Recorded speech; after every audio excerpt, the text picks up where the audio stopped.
I'm Christine Cornels, and welcome to Land of Lincoln, Thy Wondrous Story. I'm sure you will enjoy the show, and just a few housekeeping items. I'm trying to see if you can hear me okay. A few housekeeping items, just make sure your cell phones are turned on to vibrate, and if you will, no pictures during the performance, but the actors can be available to take pictures with them afterwards. And also would like to, and there's some programs being handed out that are green, so you can see what stories you will be hearing this evening. And no texting. And no, yes, thank you. And no texting, because that's true. And wanted to introduce Cheryl Felicia Rhoads will be joining us in a minute. She is an actress who started out in Chicago, ended up in Hollywood for a number of years, I think 19, 20 years in Hollywood, and we're very fortunate to have her here in Northern Virginia. And there's a number of actors from the DC area here who are going to be presenting the story of Illinois. So I'd like to suggest a round of applause for Cheryl Felicia Rhoads and Land of Lincoln, a Wondrous Story. Hi, and if anybody would like to come up and sit up closer, we could use some people in the front row here. Some folks like to move up closer, please. We have a few of you move up. Somebody please move up into the front row here. Great, thank you very much. Well, and we got the back door closed there. Close the back door. All right. Well, good evening, everybody. My name is Cheryl Felicia Rhoads, and I am from Illinois. Yay! And though Mark Twain was from Missouri, he visited with the members of the Illinois State Society at a reception on February 20th, 1868. Now, back then, our club was called the Illinois State Association. Twain wrote in his newspaper column, "The invitation I received was couched in such mysterious terms that I gathered from a vague notion that I was going there to report a sort of state agricultural society.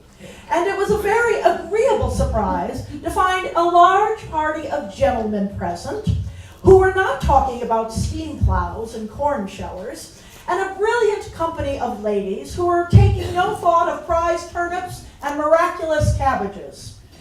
I like agriculture well enough, but not agricultural mass meetings. There is nothing about them that fires the blood."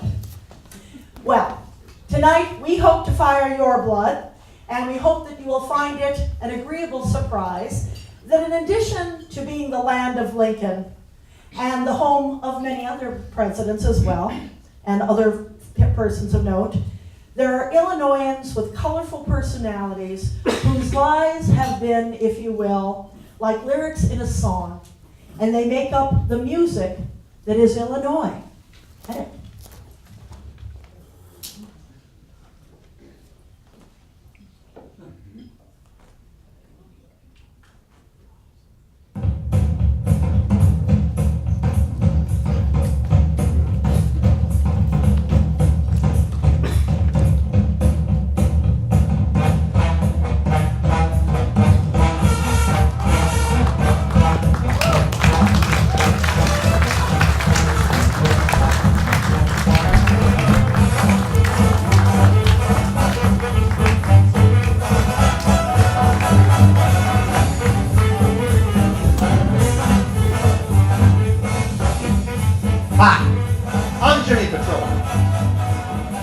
I was president of Local 10 of the Chicago Musicians Union for 40 years.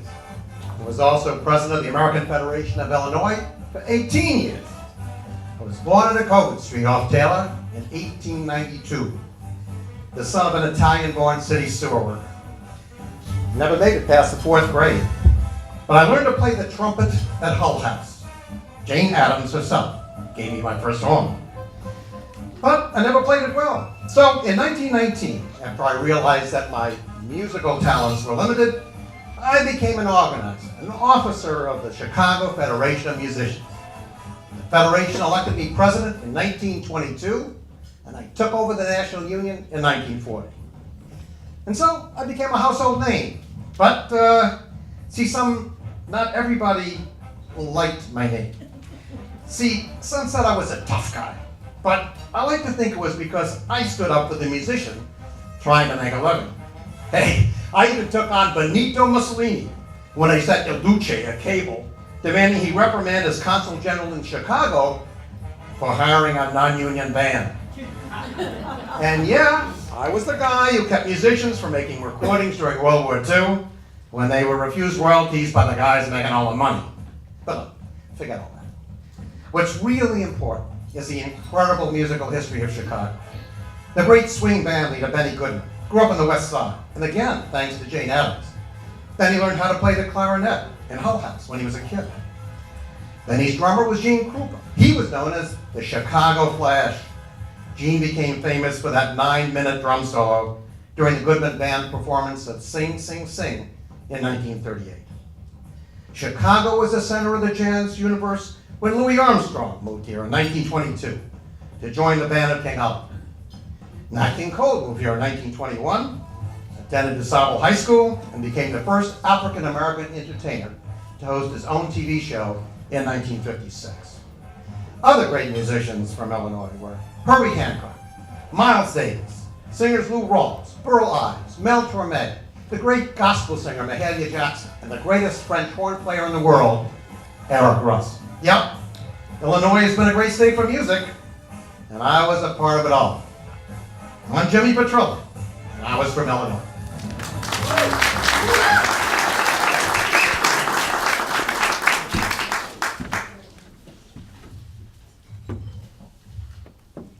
I am Anne Brodlich, who sleeps beneath these weeds, beloved in life of Abraham Lincoln, wedded to him not through union, but through separation. In 1915, Illinois poet Edgar Lee Masters wrote those words about me in his Spoon River anthology. For if I had lived, I might have been engaged to marry Abraham Lincoln. In 1829, my father, along with John M. Cameron, founded New Salem, Illinois, which is where I met Abraham Lincoln. I was third of 10 children to Mary Ann Miller Rutledge and James Rutledge. We had a large family. According to our family history, one of our many descendants was Herbert Walton Rutledge from Alton, Illinois. Herbert Walton Rutledge was president of the Illinois State Society from 1919 to 1923. In 1835, but that was long before after my time. In 1835, a deadly wave of typhoid fever hit the town of New Salem. I was one of its victims at the age of 22 years old. And so I never lived to see that Abraham Lincoln, that I knew from Illinois, become one of our nation's greatest presidents. And yet, I knew. I am Anne Rutledge, and I was from New Salem, Illinois.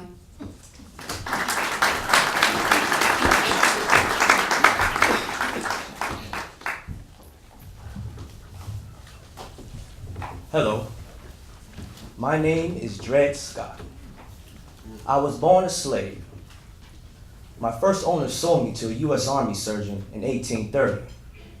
I lived with the doctor from 1833 to 1836 in Rock Island, Illinois. When the doctor died in 1846, I tried to buy my freedom from the widow's doctor, but she refused. Because Illinois was a free state, I sued for my freedom in a federal court. That first court decided in my favor and declared that I was a free man. But the widow appealed that ruling to the U.S. Supreme Court, which reversed the lower court by a vote of 7-2. The 7 justices in the majority were slave owners themselves. To make matters much worse, not only did the Supreme Court rule against me, but Chief Justice Roger Towner wrote in his majority opinion that no black man had any right to sue in the federal courts because black Americans were not citizens of the country.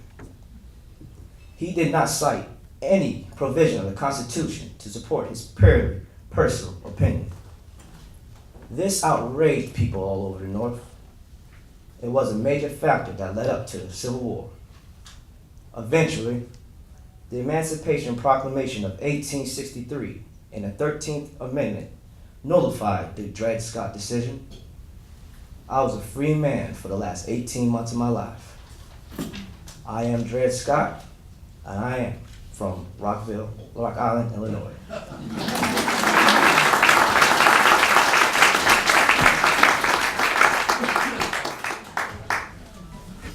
I was called Aunt Lizzie Aiken when from Peoria I volunteered in 1861 as a nurse for the head surgeon of the 6th Illinois Cavalry at Shawneetown. I wore no uniform and had no rank or title, but I tended to the sick and ailing soldiers. When a young private asked the surgeon, "What do we call this kind lady?"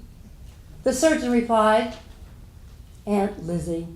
We just call her Aunt Lizzie. I'm Lizzie Aiken, but you can just call me Aunt Lizzie from Illinois."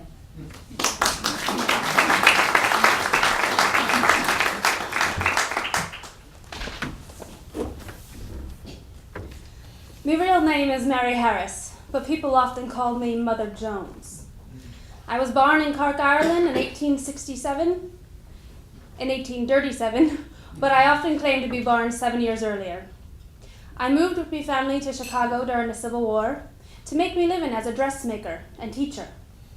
But in 1867, I lost my husband and 4 children to the yellow fever.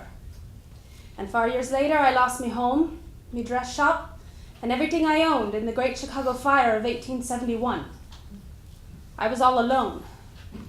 So, I started to work as an organizer for the Knights of Labor and the United Mine Workers of America. A district attorney once called me the most dangerous woman in America for organizing the miners.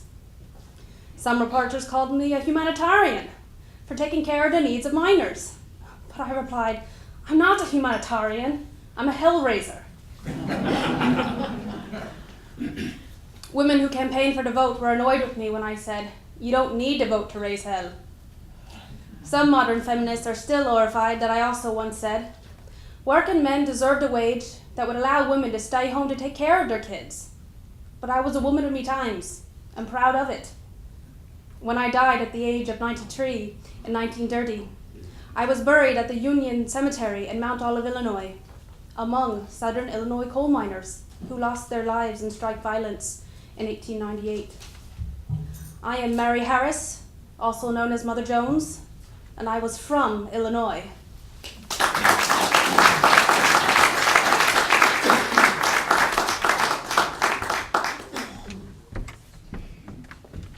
Hello. My real name is James Butler, but see, most folks remember me by the nickname Wild Bill Hickok. Now, y'all might be surprised to know I was born in the tiny town of Homer, Illinois, in LaSalle County. Today, Homer's called Troy Grove. I was a lawman and Indian fighter.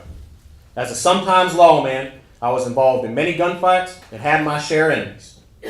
On August 2nd, 1876, I was playing poker at the number 10 Saloon in Deadwood, Dakota Territory. One of my enemies, broken-nosed Jack McCall, came through the back door of the saloon and shot me in the back. At the time, I was holding a pair of aces and a pair of eights. Ever since then, poker hand of aces and eights is known in poker legends and folklore as the dead man's hand. I'm Wild Bill Hickok, and I was from Illinois.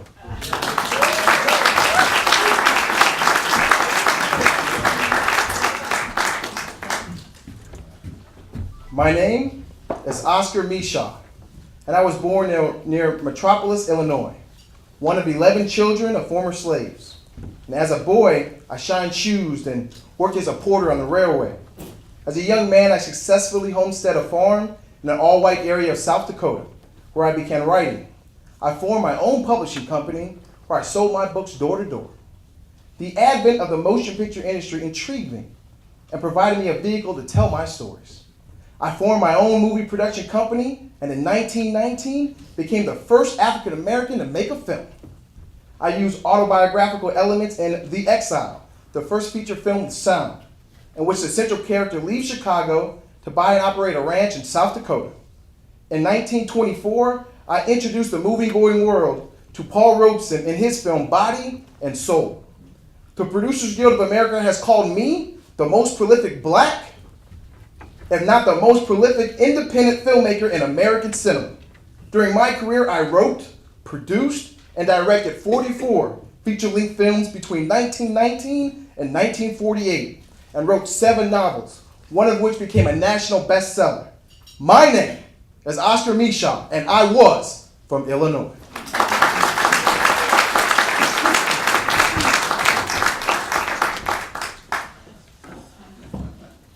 Hello, my name is Elliot Ness. I was born in Chicago in 1903, and my parents were immigrants from Norway. I graduated from Fanger High School on the south side and graduated from the University of Chicago in 1925. After some years, I worked in the University of Chicago to earn a master's degree in criminology. In 1927, my brother-in-law Alexander Jamie was an agent for the Bureau of Investigation that later became the FBI in 1935.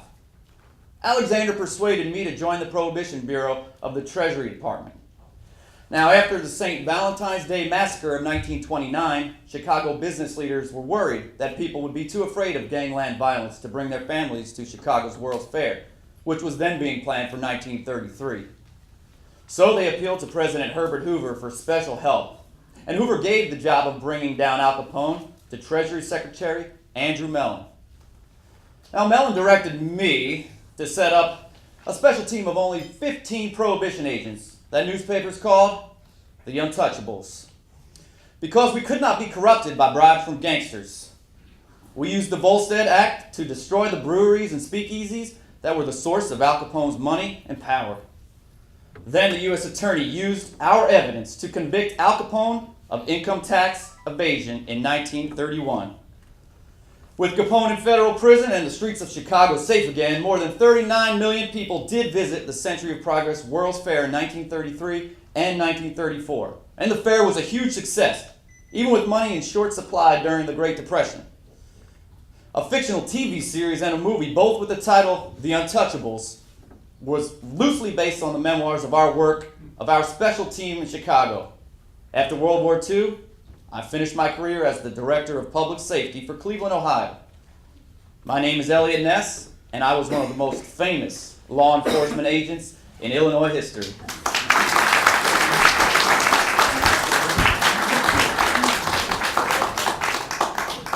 Hello, my name is Bessie Coleman. I was born and raised in Texas, but in 1915 I moved to Chicago at the age of 23 and became a citizen of Illinois. When I heard the stories of pilots who came back from World War I, my dream was to become a pilot myself. But because I was a woman of African American heritage, I could not find anyone in Chicago who would teach me to fly.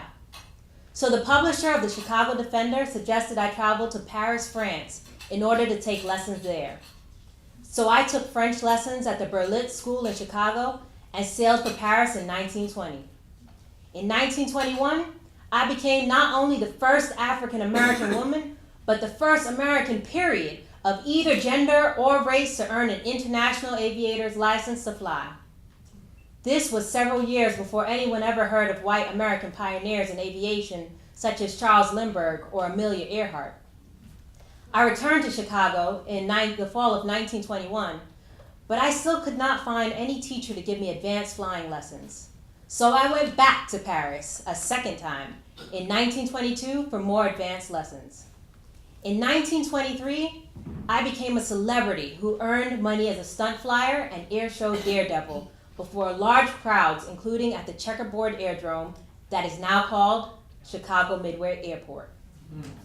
In 1943, Janet Harmon Bragg of Robbins, Illinois, was the first African American woman to earn a commercial pilot's license. Janet helped form the Challenger Aero Club for black aviators and wrote a column on aviation for the Chicago Defender. I never met Janet, but she said that I was her inspiration and role model. In 1966, actress Nichelle Nichols, also from Robbins, Illinois, said that both Janet and I were role models for her when she played the role of Lieutenant Uhura aboard the USS Enterprise on the first Star Trek TV show. Nichelle's role was groundbreaking on television. At one point, when she considered leaving the TV series, Martin Luther King Jr.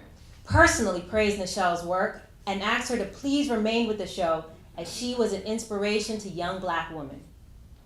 Finally, in 1992, more than 60 years after I died, Dr. Mae Jemison of Chicago became the first African American woman to orbit the Earth in space, and she also said that her role models were Bessie Coleman, Janet Harmon Bragg, and Nichelle Nichols, because we taught her that dreams can come true. Just imagine that. I never, ever dreamed that people would travel in space, but I was a role model to young African American women many decades beyond my lifetime who did travel in space. I am Bessie Coleman, and along with Janet Harmon Bragg and Nichelle Nichols and Mae Jemison, we are all African American women pioneers in aviation and space from Illinois.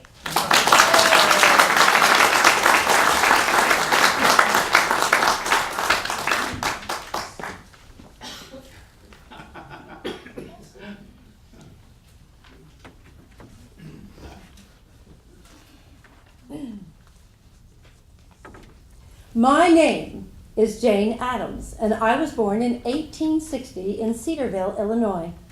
My father was a founding member of the Illinois Republican Party, served as an Illinois state senator.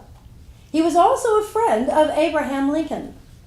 Father kept a letter from Lincoln in his desk, and I loved to look at it as a child. In my teens, I had big dreams and longed to do something useful in the world. I was interested in the poor from my readings of Charles Dickens. After I attended Rockford Female Seminary, now Rockford College, in Rockford, Illinois, I co-founded Hull House in the slums of Chicago in 1889. I was a creator, an innovator, and a leader. Everything I needed to be in order to cultivate the generosity of patrons. Money poured in.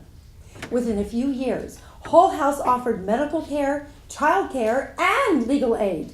It also provided classes for immigrants to learn English, vocational skills, music, art, and drama.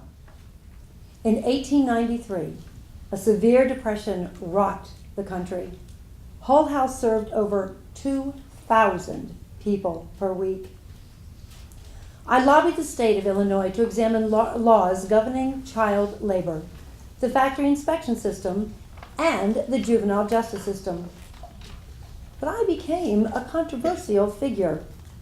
When horrible working conditions led to the Haymarket riot, I was personally attacked for my support of the workers. It resulted in a great loss of donor support for Hull House. But I supplemented Hull House funding with revenue from lecture tours and article writing.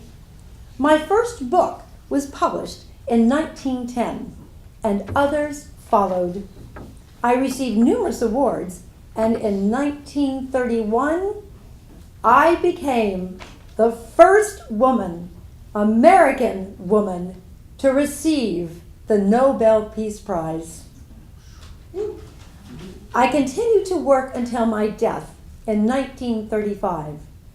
Thousands of people came to my funeral at Hull House before I was taken back to Cedarville to be buried. My name is Jane Addams, and I am from Illinois.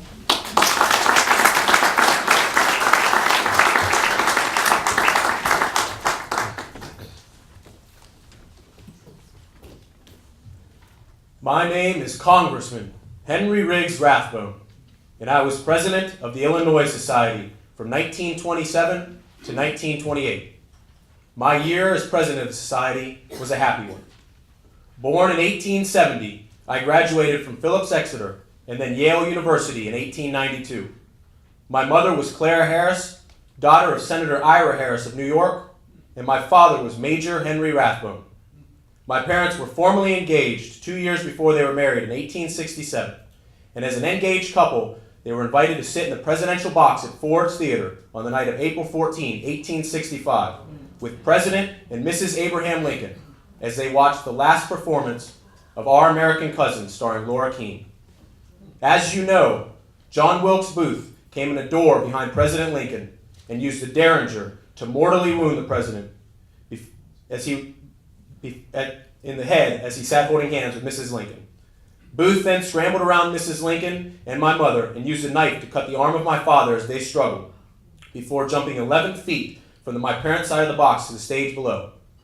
Witnesses said Booth shouted, "Sic semper tyrannis," and broke his leg in the fall. Many chapters of my life were tragic, but the most tragic of all was the day before Christmas in 1883. Our family was living in Germany, where my father was an American diplomat. Many years of stress and mental anguish from both the Civil War and his struggle with Booth caused father to lose his mind, and on that day, kill my mother in a rage. However, he could not find us children, and therefore could do us no harm. Father lived the rest of his life in a prison for the criminally insane and died there in 1911. But I was admitted to the Illinois bar in 1895 and served Illinois in Congress from 1922 until my death in June 1928. My name is Congressman Henryriggs Rathbone, and I was president of the Illinois State Society.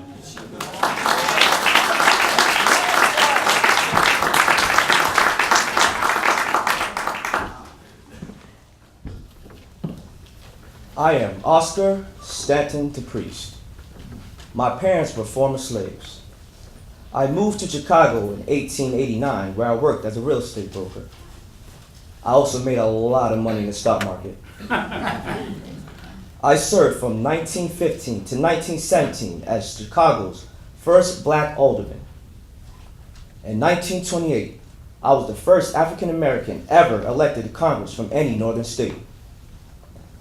When my wife, Jessie, and I moved to Washington in 1929, First Lady, Mrs. Herbert Hoover, invited Jessie to the traditional tea for congressional wives at the White House. Wives of the Southern members threatened to boycott the tea if Jessie came. Mrs. Hoover was a Quaker, and she was not about to put up with that. So Mrs. Hoover implied that she would have tea with Jessie alone if none of the other white ladies attended. Mrs. Hoover came up with a strategy. She split the invitations into 4 teas instead of one big event. This way, she kept the biggest off balance because they did not know which tea Jessie was invited to attend. So, my Jessie attended the 3rd tea without any incident, and the boycott fell apart. My name is Oscar Stanton the priest, and I was a congressman from Illinois.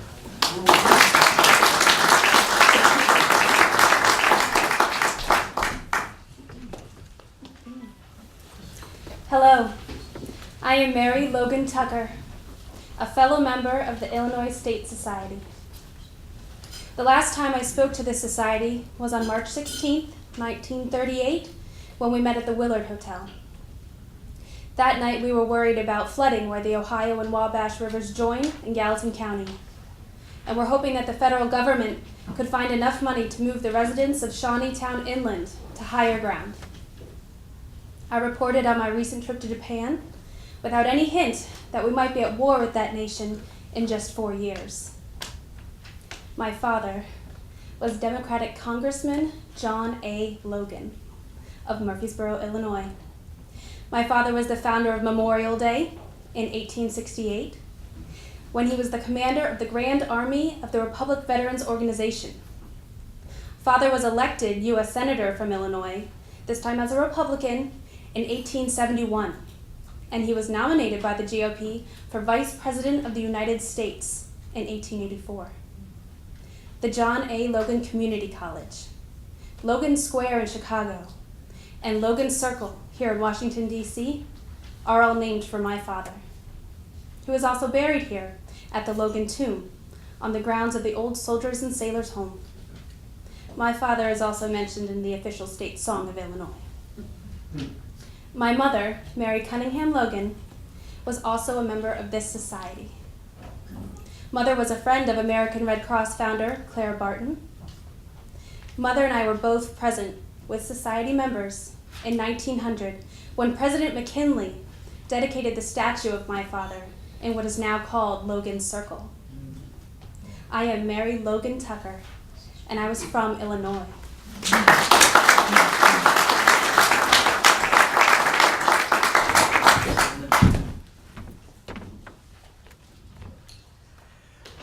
My name is Enrico Fermi. I was born in Rome in 1921, and when I was a teen, I began to study physics. During my university years, I studied mathematics, quantum mechanics, and atomic physics. In 1924, I became a professor of physics at the University of Rome. In 1938, I was awarded the Nobel Prize in Physics, but by that time we were worried that even though I was baptized a Roman Catholic in childhood, the Jewish heritage of my wife Laura might pose a danger to her if we returned to fascist Italy. So Laura and I and our children went to Stockholm to accept the Nobel Prize, but we never returned to Italy. We emigrated instead to New York, where I became a professor at Columbia University. In 1941, we moved to Chicago, where I could teach physics at the University of Chicago and work on development of an atomic bomb as part of the Chicago Metallurgical Laboratory Division of the Manhattan Project to build the first atomic bomb. Robert Oppenheimer and I were both called father of the atomic bomb because on December 7, 1942, I started the first controlled nuclear chain reaction in a cement squash court under the football stands at the stadium named for the great football coach Amos Alonzo Stagg. I became an American citizen and continued to do my research and teach at the University of Chicago until my death in 1954 at the age of 53. The Fermi Lab in Batavia, Illinois, was named in my honor. My name is Enrico Fermi, and I started the atomic age when I lived in Chicago.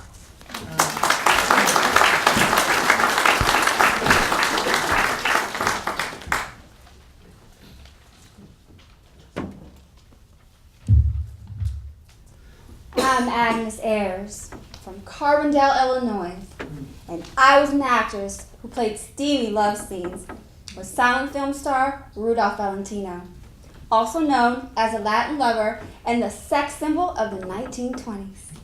I got into films in Chicago with SNA Studios while I was studying in school and began playing extra and bit parts. I achieved fame playing Lady Mayo opposite Rudolph Valentino in The Sheik. And I also co-starred in his sequel, Son of the Sheik. But this was the last film for Valentino, and he suddenly died at the age of 31. And his death caused mass hysteria among his female fans. I retired the following year. By then I was a wealthy woman, but the stock market crash of 1929 wiped me out. I returned to Hollywood to try to resume my career, but I could only find uncredited roles in the talkies, so I left the movies for good. I am Agnes Ayers, star of the silent screen, and I was from Illinois.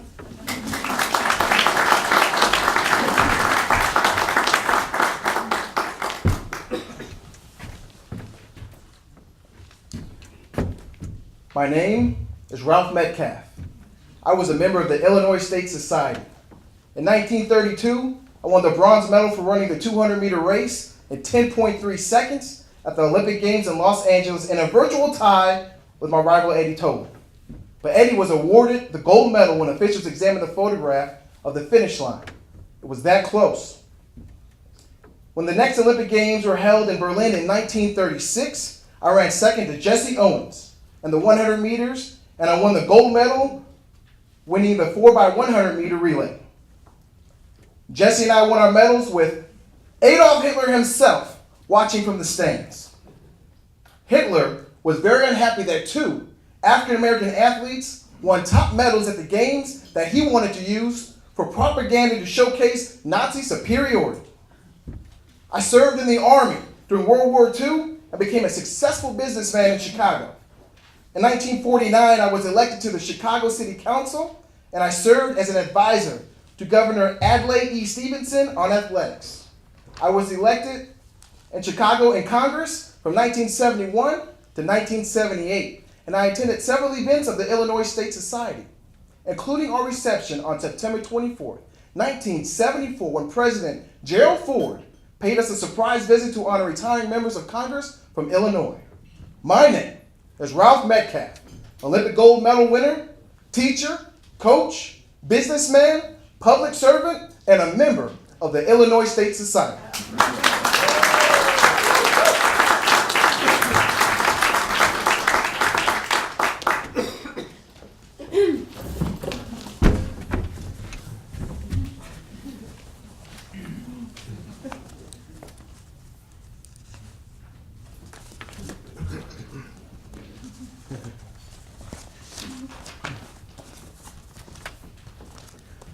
My name is Jim Jordan. I was born in Peoria, Illinois in 1896. And he met me, Marion Driscoll Jordan, when we both attended the same Catholic church in Peoria. In high school, I played basketball with Fulton Sheen, who later became famous as Bishop Fulton Sheen when he started his own national TV show in the 1950s. After high school, I married Marion, and we started a tour on our own vaudeville act. Eventually, we took our comedy characters to Chicago radio stations, where we were sponsored by O. Henry Candy Bars. In 1935, we started to play our characters, Fibber McGee and Molly, on NBC Radio. We were very popular with millions of Americans who desperately needed to laugh during the Depression. Every week, I would open my overstuffed hall closet and listeners would hear the loud crash of pots and pans as they poured out on the hall floor in radio's first situation comedy. As my character, Molly McGee, I would often say one of the first national catchphrases. You see, when Molly disapproved of one of Fibber's schemes, she would say, "'Tain't funny, McGee." Our cast featured many other famous characters, including Throckmorton P. Gildersleeve, who was played by Harold Perry. Perry started radio's first spin-off show when he left ours to start The Great Gildersleeve. Our fans were so loyal that our show continued for 24 years until 1959, long after the golden age of radio. My name is Jim Jordan. And I'm Marion Driscoll Jordan, and we were from Illinois. We were comedy pioneers in network radio. Our characters of Fibber McGee and Molly. Hey, Funny McGee.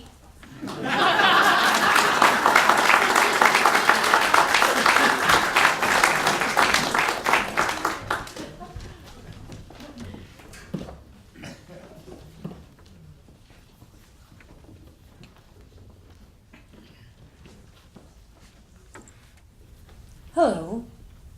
My name is Marjorie Merriweather Post. My father was Charles F. Post, the inventor of grape nuts and Postum coffee substitute. I was born in Springfield, Illinois on March 15, 1897, when my father was owner of a farm equipment company. Father lost his first fortune, and we moved to Battle Creek, Michigan, to locate the Postum Cereal Company. My father died when I was 27 years old, and I inherited his company. I had already married and divorced my first husband, Edward Bennett Close, when father died. One daughter of my first marriage was Eleanor Post Hutton, who married film director Preston Sturgis. My first husband was the paternal grandfather of the actress Glenn Close. I married my second husband, financier E.F. Hutton, in 1920. He became the CEO of our company that was later called Post Cereals. My second husband and I developed a large variety of foods, including Bird's Eye frozen foods. Then, in 1929, we founded the General Foods Company. My only daughter with Hutton was the actress Dina Merrill, and Hutton and I divorced in 1935. That same year, I married my third husband, attorney Joseph E. Davies, who was the first chairman of the Federal Trade Commission and American ambassador to the Soviet Union, Luxembourg, and Belgium, as well as an advisor to Presidents Roosevelt and Truman. While we lived in Moscow, I purchased a large number of Fabergé eggs and other Russian imperial art that had once belonged to the Romanov family. Part of that collection is now on display at my Washington home called Hillwood. Some of my jewelry is on display with the Harry Winston collection at the Smithsonian. Davies and I were divorced in 1955, and by this time, I was the wealthiest woman in the world. I married my fourth and last husband, Herbert A. May of Pittsburgh, in 1958. I owned many homes and was a benefactor of many schools and arts venues. The outdoor concert venue, Merriweather Post Pavilion in Columbia, Maryland, is named for me. I am Merriweather Marjorie Merriweather Post, and I was a native of Central Illinois.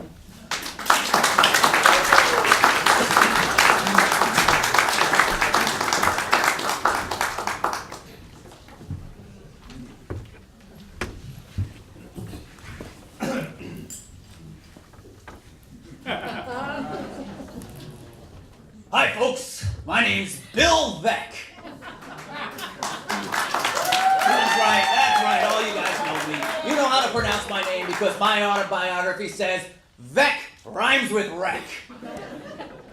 I grew up in Hinsdale, Illinois, and when my dad was a general manager of the Chicago Cubs in the 1930s, I helped to plant the famous vines on the walls of Wrigley Field. Yes, everybody loves Wrigley Field, but not too much.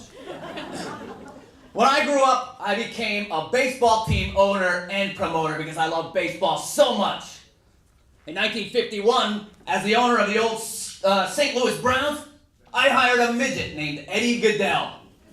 He's the bat for our team. You see, Eddie was only 3 feet 7 inches tall, and he only batted once because he drew a walk when the pitcher couldn't even find the strike zone. I was famous for some other stunts, such as inventing the exploding scoreboard when I owned the Chicago White Sox. But I was not to blame for the most famous stunt connected to the White Sox. Oh no. 40 years after the Black Sox scandal, we won the American League pennant in 1959. Chicago Fire Commissioner Robert Quinn was a White Sox fan. And he was so happy about our win over Cleveland that he set off the air raid sirens all over Chicago to celebrate. See, Quinn didn't realize that some Chicagoans, at the peak of the Cold War, might think the air raid sirens could mean the Russian bombers were over Wisconsin on their way south. And in minutes, the church is filled with old ladies wearing babushkas and desperately holding on to their rosaries. Well, the next day, Quinn apologized for setting off a panic just to celebrate a big White Sox win. Just remember, all of you out there are only 2 seasons in baseball. Winter, and then baseball, of course. My name is Bill Beck, and I grew up in Hinsdale, Illinois. Thank you. Go Sox!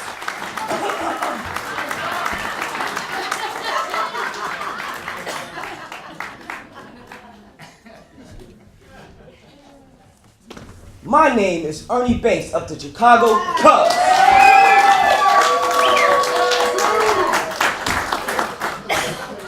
After Jackie Robinson broke the barrier with the Brooklyn Dodgers, I became the first African-American baseball player to sign with the Cubs. I played all my major league career with the Cubs from 1953 to 1971. I played both shortstop and first base and was twice named most valuable player in the National League. During my career, I hit 512 home runs, including 5 Grand Slam home runs in just 1 season. Whew. When I retired, my number 14 also retired. In 1977, I was elected to the Baseball Hall of Fame. In 2001, I was honored by the Illinois State Society with an Outstanding Illinois Award. My name is Ernie Banks, and I'm also known and beloved as Mr. Cub.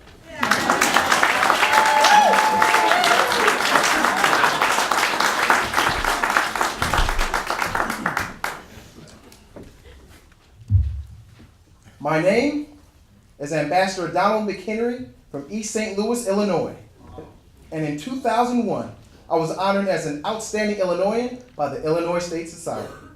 I graduated from Illinois State University at Normal in 1957 and earned a master's degree from Southern Illinois University at Carbondale in 1959. I worked for the State Department in the 1960s and served for several foreign policy think tanks in the 1970s, including the Brookings Institute and the Council of Foreign Relations. In 1977, President Jimmy Carter appointed me as Deputy Representative to the United Nations Security Council.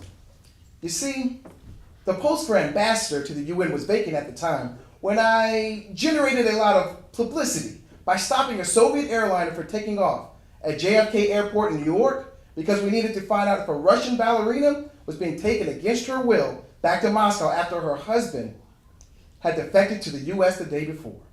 My actions were noticed by President Carter, who then appointed me U.S. Ambassador to the United Nations. I was the third ambassador to the UN to come from the state of Illinois. The other two were former Governor Adlai E. Stevenson of Libertyville and former Justice Arthur Goldberg from Chicago. I am Don McHenry, and I am definitely from Illinois.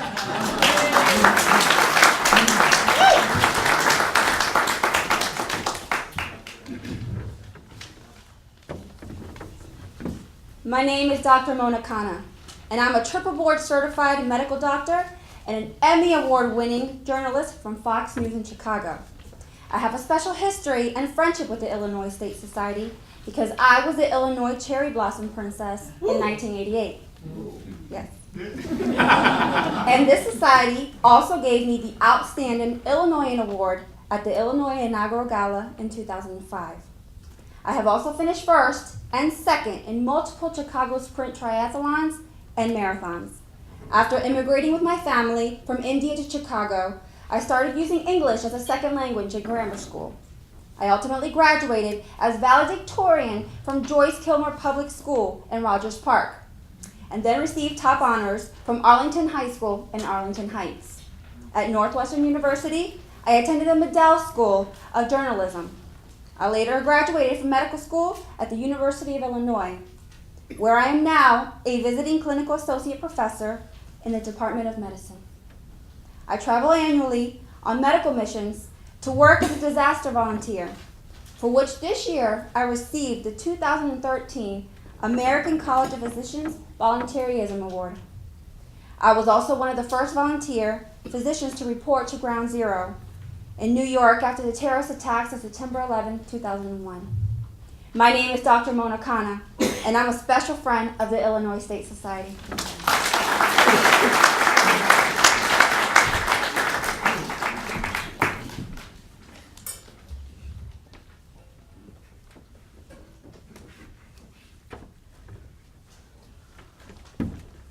Hello, my name is John Wentworth. People call me Long John Wentworth because I stood over 6 feet tall, and that was very unusual for the 1850s. I was a farmer and a real estate developer in what is now called the Garfield Ridge neighborhood. And I was the editor and publisher of the Chicago Democrat newspaper. I represented Illinois in Congress as a Democrat for 5 terms, from 1843 to 1855. But in 1855, I joined the new Republican Party and became the first Republican to be elected mayor of Chicago in 1857. I was famous in my time for my eloquent introduction of Edward Albert, the Prince of Wales. See, when he came to Chicago for a visit in 1860, I took the prince to the second story of the balcony of Tremont House Hotel so he could be seen by a large crowd that had gathered down below. In introducing our first royal visitor, I simply said, "Boys, this is the prince." "Prince, these are the boys, huh?" I'm Long John Wentworth, and I was both the 19th and 21st mayor of Chicago.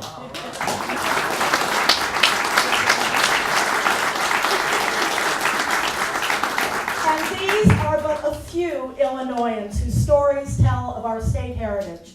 We thank Mark Rhoads for celebrating these individuals in his book, Land of Lincoln, Thy Wondrous Story. May these stories illuminate for future generations that the land of Lincoln, the state of Illinois, also belongs to many, and it belongs to you.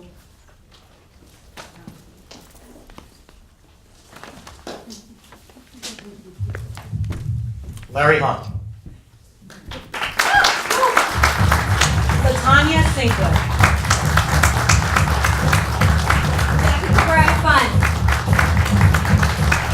I'm Mark Nolan. Mary Hyman. Glenn Ford. Tony Williams. Gail Lehman. And I'm Vincent Morrow.